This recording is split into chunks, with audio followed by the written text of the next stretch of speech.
Ois päässyt vähän helpommalla, kun ois aikanaan tullut tekemään.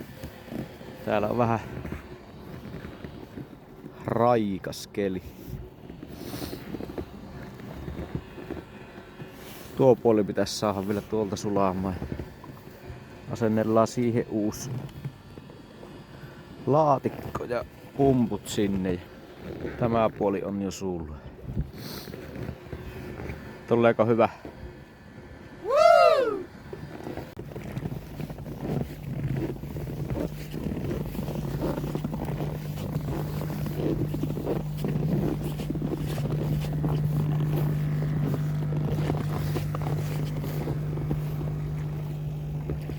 Joo niin, päivä 2.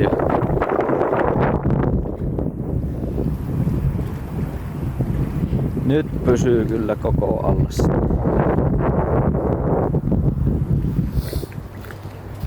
Ja siinä on itse koneisto.